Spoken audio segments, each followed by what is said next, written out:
ये आकाशवाणी है। कोविड-19 विशेष कार्यक्रम के अंतर्गत प्रस्तुत है कोरोना वायरस संक्रमण की वर्तमान स्थिति पर चर्चा, जिसे प्रस्तुत कर रहे हैं आकाशवाणी संवाददाता आनंद श्रीवास्तव। इस कार्यक्रम में आमंत्रित स्वास्थ्य विशेषज्ञ हैं डॉक्टर संजय पांडे। नमस्कार। मुश्किलों में मुस्कुराना और हौसलों को आजमाना जीवन जीने का शानदार अंदाज है। जिंदगी है तो चुनौतियां भी होंगी, परेशानियां भी होंगी। सबसे अहम बात यह है कि संकट का दौर बताकर नहीं आता। पल पल आगे बढ़ रही जिंदगी में ये समय भी कुछ ऐसा ही है जिसकी कल्पना हम में से किसी ने नहीं की थी। देखिए ना, कोविड के साथ हम सब कई महीनों से जी रहे हैं, या यूं कहें कि धीरे धीरे ही सही हम लोग न्यू नॉर्मल के साथ जीना सीख रहे हैं। शायद यही जिंदगी की सबसे बड़ी खूबसूरती है।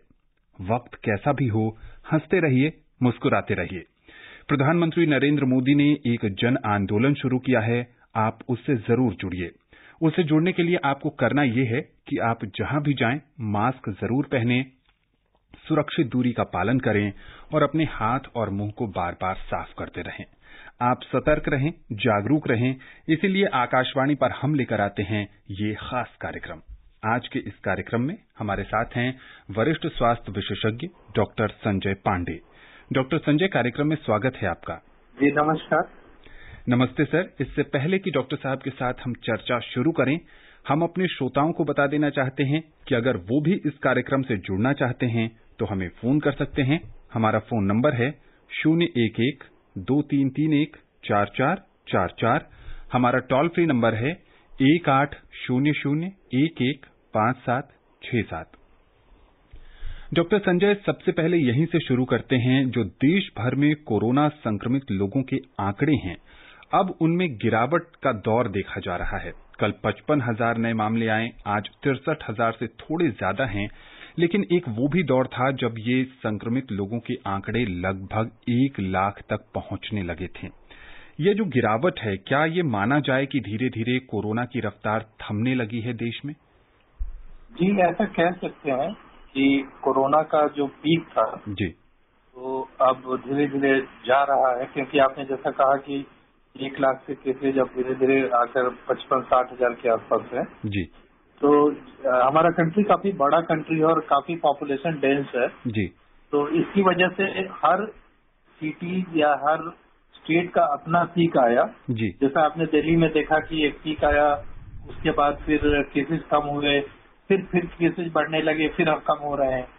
महाराष्ट्र में भी यही है कि मुंबई में पहले एक पीक आया, फिर कम हुआ, फिर बढ़े, फिर कम हो रहे हैं। जी। लेकिन अगर अभी आप पूरे देश का अगर देखते हैं तो ऑलमोस्ट हर स्टेट में केसेज अब कम हो रहे हैं। जी। और इसी का नतीजा है कि केसेज अब 1 लाख से कम होके 55,000 के आसपास हो गए हैं, जबकि हमारी टेस्टिंग उसी रफ्तार से चल रही है। जी। तो ऐसा हम कह सकते हैं कि अब हम पीक से धीरे धीरे नीचे की तरफ जा रहे हैं। जी। डॉक्टर संजय, एक परिणाम है महाराष्ट्र का। महाराष्ट्र में एक कोरोना मरीज था, कोरोना से ठीक हो गया, लेकिन अब समस्या ये है उस मरीज के साथ कि उस मरीज को शॉर्ट टर्म मेमोरी लॉस है और उसे याद ही नहीं कि कब वो कोरोना संक्रमित हुआ और कोरोना संक्रमण के दौरान उसका इलाज कहाँ हुआ, कैसे हुआ, वो कब ठीक हुआ। इससे मिलती जुलती खबर अमेरिका से भी आई है, जहां ये पता चला है कि वहां भी कुछ मरीजों में शॉर्ट टर्म मेमोरी लॉस देखने को मिला है। कैसे ये कोविड-19 से जुड़ा हुआ है? देखिए, कोई भी आप वायरस अगर आप देखते हैं जी, तो इसका ब्रेन पे कुछ ना कुछ इफेक्ट होता है। जी, जैसे आप डेंगू वायरस ले लें या इंसेफ्लाइटिस वायरस है, उनका ब्रेन पे इफेक्ट होता है। बिल्कुल। कोरोना भी एक वायरस है और आपने देखा होगा पहले कि कोरोना से कई तरह की न्यूरोलॉजिकल कॉम्प्लिकेशन जैसे स्ट्रोक है या हेडेक है या स्मेल की प्रॉब्लम है, चेस्ट की प्रॉब्लम है। तो कोरोना के कुछ पेशेंट्स में ऐसा देखा जा रहा है कि उनको एक कंफ्यूजन की स्थिति होती है जी, और उस कंफ्यूजन की स्थिति में उनकी मेमोरी इम्पेयर्ड हो जाती है। जी, इस तरह की जो सिम्टम्स हैं ये बाकी वायरसेस में भी दिखती हैं। जी, लेकिन कोरोना में अभी ये रिपोर्ट्स हो रही हैं और जैसा आपने बताया कि महाराष्ट्र में पालघर से एक पेशेंट में रिपोर्टेड है इस तरह का केस जी। और कुछ यूएस से भी केसेस जैसे रिपोर्ट हुए हैं जी। कई पेशेंट्स में ऐसा भी होता है कि अगर पेशेंट कोरोना की वजह से कंफ्यूजन की स्टेट में आता है जी। तो उसमें इनकेफ्लाइटिस की तरह की पिक्चर होती है जी। और उसकी जांच के लिए हम पीठ से पानी निकालते हैं और उसकी जांच करते हैं जी। तो यह डॉक्टर के ऊपर निर्भर करता है कि जो ट्रीटिंग डॉक्टर है वो डिसाइड करे कि जस्ट एक माइल्ड मेमोरी लॉस है या एक कंफ्यूजन की स्थिति है या पेशेंट इनकेफ्लोपैथी में है या पेशेंट इनकेफ्लाइटिस है और उसके बाद ही पूरी तरह से जांच के बाद ही पता चलेगा कि पेशेंट को एक्जैक्टली है क्या। जी। डॉक्टर संजय, यहाँ एक सवाल और उठता है, जैसे कि कोरोना संक्रमित मरीज जब अस्पताल से छुट्टी होकर घर आता है तो उसे आप जैसे स्वास्थ्य विशेषज्ञ कहते हैं कि 5-7 दिन आप घर में भी अलग रहिए। ऐसे में जब उस मरीज को याद ही कुछ नहीं है और वो कंफ्यूजन की स्थिति में है, ऐसे में वो कैसे अकेला रहे? उसे परिवार वालों के साथ की जरूरत है, तो क्या उस समय परिवार वालों को भी कोरोना संक्रमण का खतरा बढ़ जाएगा? देखिए, आपने जो सवाल उठाया है बहुत ही अच्छा सवाल है जी। लेकिन हमारा मानना है कि अगर इस तरह का पेशेंट हॉस्पिटल में रहता है जी। तो एज ए ट्रीटिंग फिजिशियन हम उसको डिस्चार्ज नहीं करेंगे जी। क्योंकि इस पेशेंट को आइसोलेशन की जरूरत है और ये पेशेंट इस स्थिति में नहीं है कि हम उसको डिस्चार्ज करके घर भेज दें। जी। अगर उसको कंफ्यूजन की स्थिति है, अगर मेमोरी लॉस है तो हम उसे 4 दिन 5 दिन जब तक उसकी सिम्टम्स ठीक नहीं हो जाते जी। उसको घर भेजना ठीक नहीं है। जी। क्योंकि घर में जैसा आपने बताया कि हम 4-5 दिन अगर उसको आइसोलेशन में रख देते हैं जी।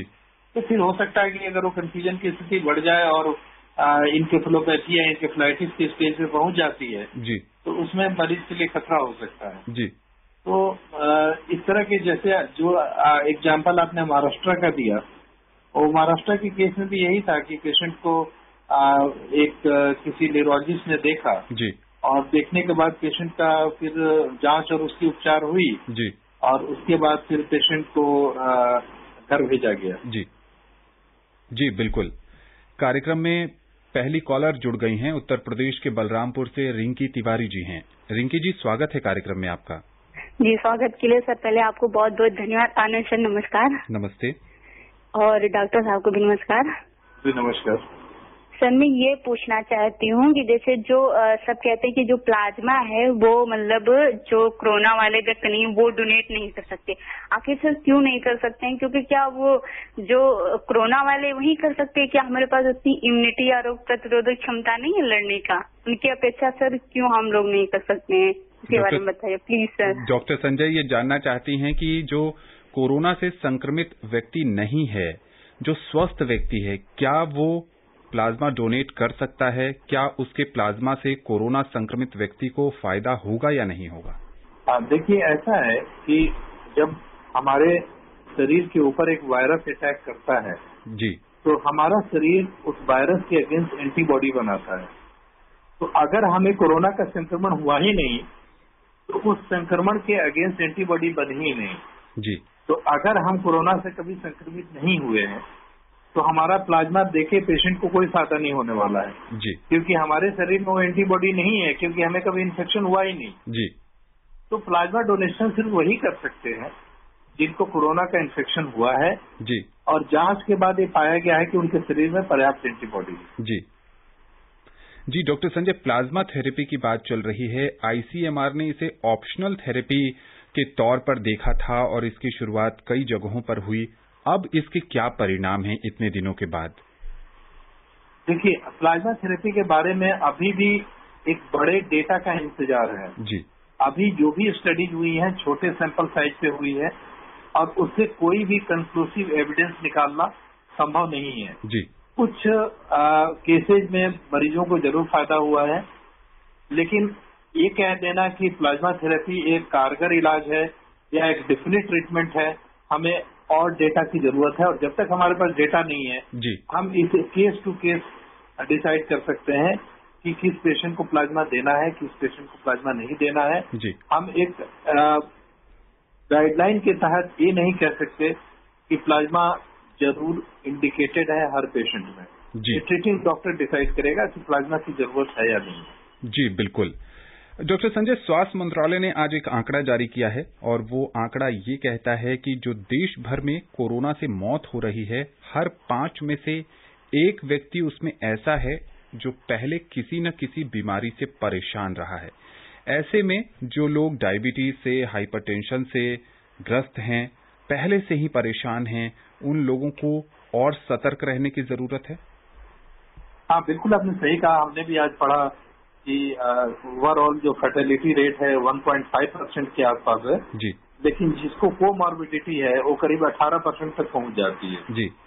तो यह मानकर चलना कि अगर कोई भी कोमॉर्बिडिटी है जी, जैसे हाइपरटेंशन का आपने एग्जांपल दिया, डायबिटीज दिया, ओबेसिटी दी, तो अगर हम काउंट करें कि कितनी कोमॉर्बिडिटी है, जैसे अगर सिर्फ हाइपरटेंशन है 1 कोमॉर्बिडिटी है, डायबिटीज है 2 है, अगर साथ में ओबेसिटी है तो 3 है, आप पहले से कोई और दवाइयां ले रहे हैं जैसे कैंसर की दवा है या कोई और मेडिसिन ले रहे हैं, तो अगर आपकी कोमॉर्बिडिटी जितनी ज्यादा है उतनी ज्यादा सतर्क होने की जरूरत है जी। और इसमें सबसे इम्पोर्टेंट यही है कि अगर किसी को कोमॉर्बिडिटी है जी, तो उसे कोरोना का अगर सिम्टम नहीं भी है जी, तो उसे डॉक्टर के पास जाना है और जाकर अगर डॉक्टर कहता है तो उसे एडमिट होना है और उसकी मॉनिटरिंग की जरूरत है। जी, क्योंकि अगर ऐसे पेशेंट में अचानक से कोई गिरावट आती है तो उसको कंट्रोल करना थोड़ा मुश्किल होता है क्योंकि इसमें ऑलरेडी कोमॉर्बिडिटी है। बिल्कुल।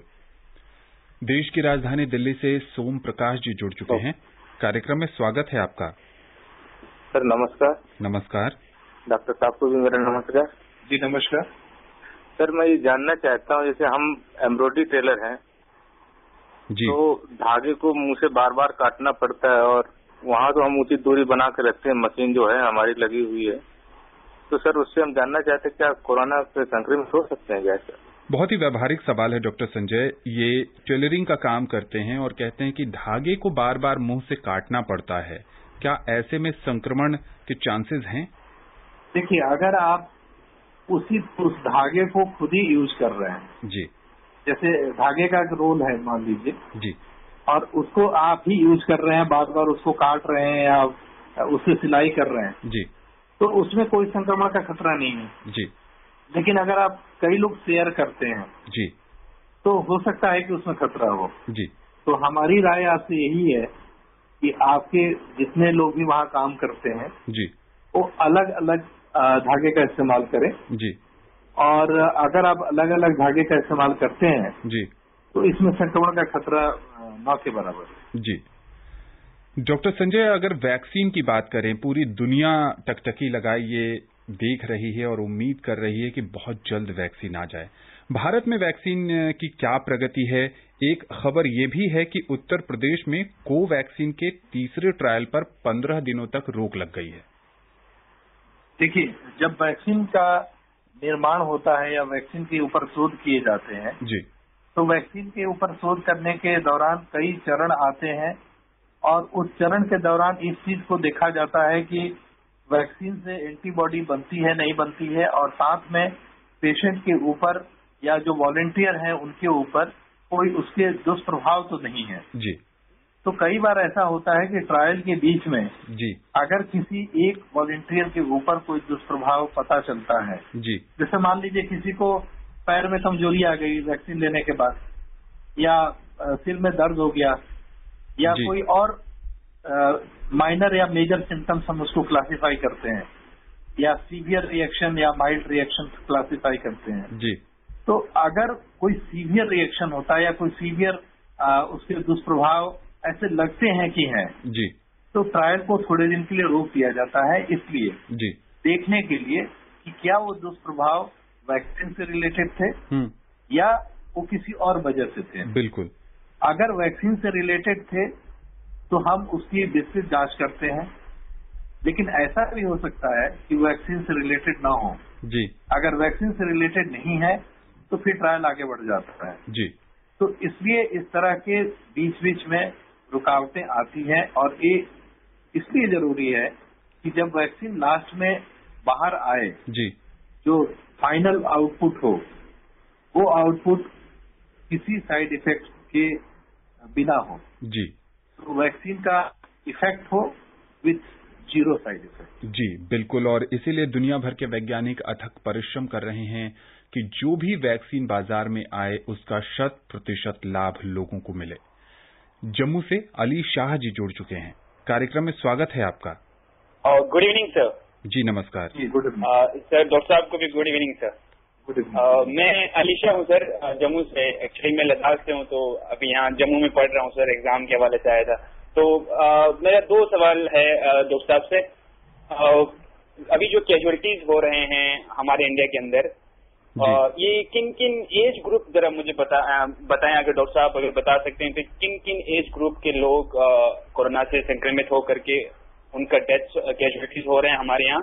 और डॉक्टर साहब ये बताएं कि अपना जो पूरा शुरू से सुबह से लेकर इवनिंग तक घर तक आने तक उनका दिनचर्या का पूरा शेड्यूल क्या रहता है, ताकि एक डॉक्टर अपने आप को कोरोना से बचाने के लिए एक बहुत बेहतर साधन का वो अपने आप को बचाने के लिए बहुत अच्छे से चीजें करते होंगे। तो एक डॉक्टर बीइंग अ डॉक्टर वो अपने आप को बचाने के लिए किन किन चीजों का वो पालन करते हैं, और घर में आने के लिए, घर से जाते वक्त, तो एक डॉक्टर सही से बता सकते हैं ताकि लोग बहुत अच्छे से सुन सकेंगे। ये मेरे 2 क्वेश्चन है सर। डॉक्टर संजय, सबसे पहले ये जानना चाहते हैं कि भारत में जो कोरोना से मौत हो रही है उसमें कौन सा एज ग्रुप जो है वो सबसे ज्यादा प्रभावित हो रहा है?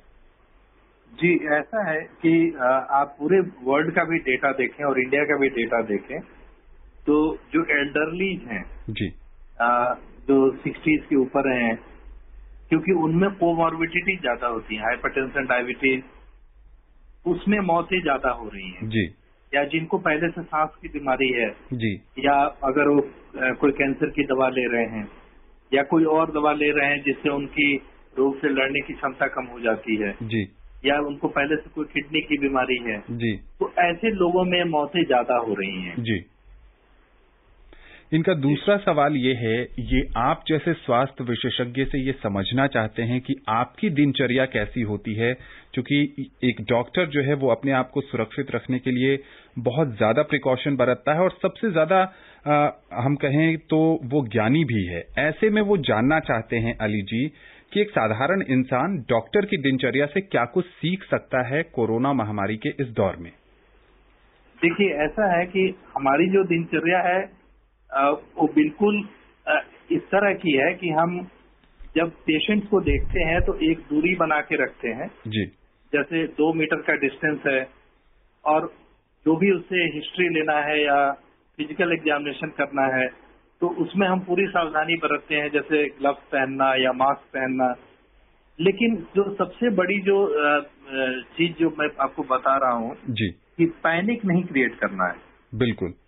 हम रोज हॉस्पिटल जाते हैं, रोज पेशेंट देखते हैं, लेकिन हाथ को बार बार सैनिटाइजर से यूज करते हैं जी, मास्क लगाते हैं जी, और ग्लव्स पहनते हैं और 2 मीटर की दूरी बना के रखते हैं जी, और हम अपनी रूटीन ओपीडी, रूटीन इंडोर हर चीजें चल रही हैं जी, लेकिन हम इन चीजों का ध्यान रखकर, और अगर जैसे हॉस्पिटल में एक अलग से वार्ड है जहां हम सस्पेक्टेड पेशेंट्स को रखते हैं, ऐसा हो सकता है कि वो कोविड पॉजिटिव हो जी, तो वहां हम पूरी सावधानी बरतते हैं, जैसे पीपीई किट पहनना, और पीपीई किट पहन के जब तक उनकी रिपोर्ट निगेटिव या पॉजिटिव नहीं आ जाती जी, तब तक हम पूरी सावधानी के साथ पीपीई किट पहन के उनका इलाज करते हैं। बिल्कुल।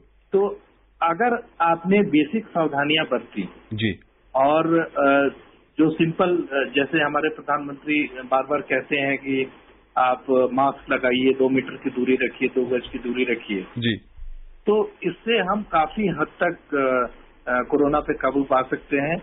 और जो सबसे इम्पोर्टेंट जो मैंने आपको कहा कि पैनिक नहीं क्रिएट करना है कि हम ये नहीं करना है, वो नहीं करना है। आप अपनी दिनचर्या करें, अपना काम करें, अपनी ड्यूटी करें, लेकिन पूरी प्रिकॉशन के साथ करें और एक जिम्मेदारी के साथ करें। जी हाँ, बिल्कुल। न्यू नॉर्मल में जीने की आदत हम सब डाल रहे हैं, सावधानी ही बचाव है। इसी मूल मंत्र के साथ कोरोना महामारी के इस दौर में हमें आगे बढ़ना होगा। राजस्थान के जोधपुर से राजा राम जी जुड़ चुके हैं। राजा जी, कार्यक्रम में स्वागत है आपका। जी सर जी, नमस्कार। मैं राजा राम बिस्मी बोल रहा हूँ, जोधपुर राजस्थान से। नमस्ते। जी सर जी, आदेश जी, मेरा सर जी ये क्वेश्चन है कि पल्स ऑक्सीमीटर क्या होता है, इसका मानक क्या होता है सर? एक बार आप फिर से अपना सवाल दोहराइए। पल्स ऑक्सीमीटर क्या होता है, इसका मानक क्या होता है? जी, डॉक्टर संजय ये जानना चाहते हैं पल्स ऑक्सीमीटर क्या होता है? जी, पल्स ऑक्सीमीटर एक बहुत ही साधारण सा यंत्र होता है और उसे हम फिंगर पे लगा देते हैं। जैसा आप नाम सुनते हैं पल्स ऑक्सीमेट्री, मतलब पल्स जहाँ जो ब्लड का फ्लो हो रहा है जी, उससे हम ऑक्सीजन की मात्रा ब्लड के अंदर कितनी है उसको कैलकुलेट कर लेते हैं। जी, तो इससे पता ये चलता है कि जैसे कोरोना का पेशेंट है, जी, बाहर से बिल्कुल एसिम्प्टोमेटिक दिख रहा है, लेकिन अगर पल्स ऑक्सीमेट्री ये बताता है कि उसका ऑक्सीजन का सैचुरेशन लेवल 90, 85, 80 के नीचे जा रहा है, जी, तो ये मान सकते हैं कि इस पेशेंट को जल्दी भर्ती करने की जरूरत है। जी, तो इसी के लिए डॉक्टर्स रिकमेंड करते हैं कि अगर आप कोरोना पॉजिटिव हैं तो पल्स ऑक्सीमेट्री रखिए। अगर आप एसिम्प्टोमेटिक हैं तो भी पल्स ऑक्सीमेट्री से अपने ऑक्सीजन की जांच बार बार करते रहें, और अगर उसमें कभी गिरावट आती है तो आप पास के अस्पताल में जाएं जी, और अगर डॉक्टर आपको सुझाव देते हैं तो भर्ती हो जाएं। जी हाँ, और देश की जी बिल्कुल तरीका है ऑक्सीजन को मेजर करने। जी, देश की राजधानी दिल्ली में जो होम आइसोलेशन में कोरोना संक्रमित लोग हैं उनको सरकार पल्स ऑक्सीमीटर मुहैया भी करा रही है। राजधानी दिल्ली से ही JS घुसैन जी जुड़ चुके हैं। कार्यक्रम में स्वागत है आपका। हाँ जी, नमस्कार सर। नमस्कार।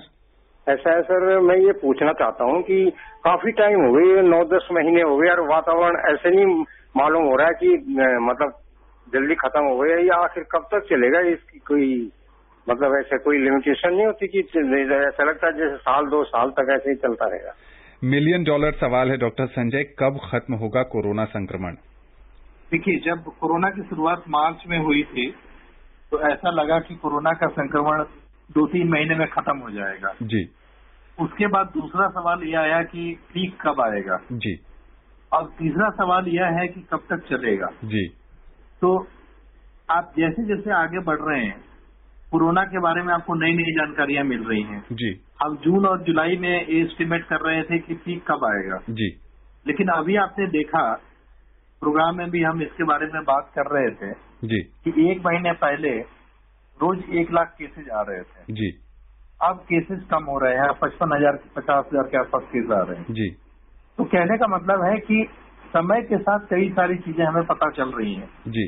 और हमने ये भी देखा कि मोर्टेलिटी रेट बाकी देशों में 4 से 5% है। जी। बट हमारे यहाँ 1.5 है। हाँ, ओबीस पेशेंट में और कोमॉर्बिडिटीज में ज्यादा है। जी। तो कई ऐसी चीजें मिल रही हैं जिससे अब हमें इलाज करने में सुविधा हो रही है। जी। अब हम जल्दी डायग्नोसिस बना पा रहे हैं, बेटर ट्रीटमेंट कर पा रहे हैं, उससे मोर्टेलिटी कम हो रही है। अगर आप अभी का डेटा देखते हैं तो पिछले कई दिनों से मोर्टेलिटी 700 के आसपास हो रही है। जी। जो पहले 1100, 1000, 1200 के आसपास हो रही थी। बिल्कुल। तो कहने का मतलब है कि कोरोना जब शुरू हुआ था तो हमें खुद ही नहीं पता था कि क्या होगा। जी। लेकिन आज हम बेहतर स्थिति में हैं। जी। हम बेहतर जानकारी हमारे पास है, बेहतर दवाइयां हैं और बेहतर तरीके हैं जिससे हम समझ पा रहे हैं कि कौन सा पेशेंट कोरोना में ज्यादा सीरियस होगा, कौन सा पेशेंट कोरोना में कम सीरियस होगा। तो समय के साथ कई चीजों का उत्तर मिलेगा, लेकिन हमें ऐसा लगता है कि अभी हमें कुछ दिन कोरोना के साथ ही रहना होगा। कब तक रहना होगा इसका अनुमान अभी लगाना मुश्किल है। जब तक कोरोना के साथ रहना होगा तब तक सावधानी ही बचाव है। इसे अपने जीवन में हम सबको अपनाना होगा, तभी हम संक्रमण से बचे रह सकते हैं। उत्तर प्रदेश के जौनपुर से उमा शंकर जी जुड़ चुके हैं। कार्यक्रम में स्वागत है आपका। नमस्कार सर। नमस्ते सर, मेरे 2 सवाल हैं। जी।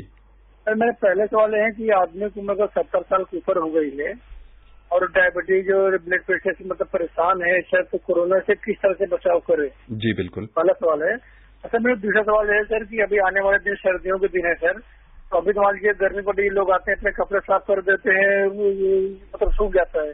सर्दियों में सर कैसे लोग मतलब कि इस तरह से कैसे बचाव करेंगे साहब? डॉक्टर संजय, इनके पहले सवाल पर हम चर्चा कर चुके हैं इस कार्यक्रम में कि जो लोग हाइपरटेंशन या डायबिटीज से परेशान हैं वो कैसे अपना ध्यान रखें।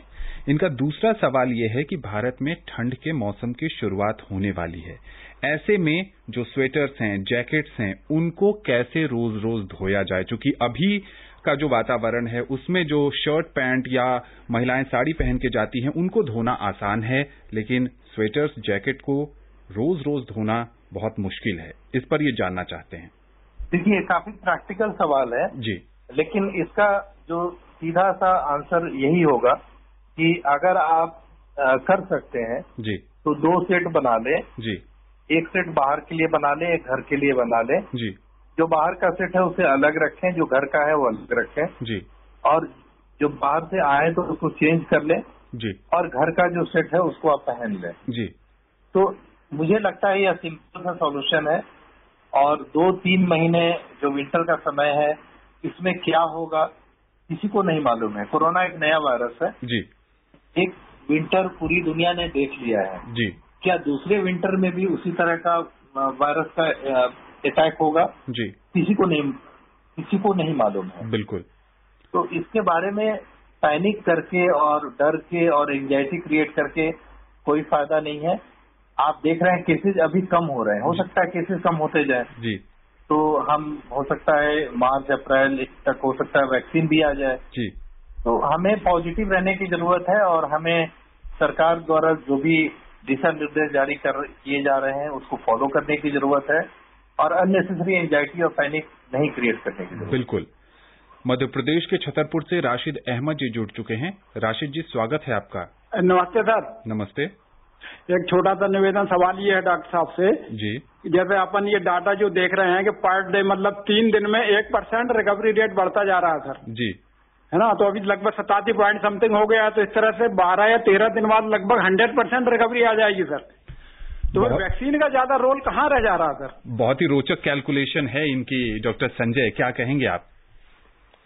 इनका सवाल काफी इम्पोर्टेंट है जी, लेकिन मैं इनके सवाल का जवाब दिल्ली के एग्जाम्पल से दूंगा जी, कि जैसे दिल्ली में आपने देखा होगा कि जून और जुलाई में केसेस काफी बढ़े थे जी, और अगस्त आते आते हमारी रिकवरी रेट 80% के आसपास हो गई जी, लेकिन फिर से केसेस बढ़ने लगे जी, और अभी फिर से इम्प्रूवमेंट चालू हो गया। जी, तो कहने का मतलब यह है कि आप रिकवरी रेट को देखिए कि रिकवरी रेट बढ़ रहा है, जी, लेकिन रिकवरी रेट बढ़ने का मतलब ये नहीं है कि वो 100% कब पहुंचेगा किसी को नहीं मालूम है। जी, हो सकता है दूसरा पीक आ जाए, तीसरा पीक आ जाए। जी, तो वैक्सीन की जरूरत रहेगी।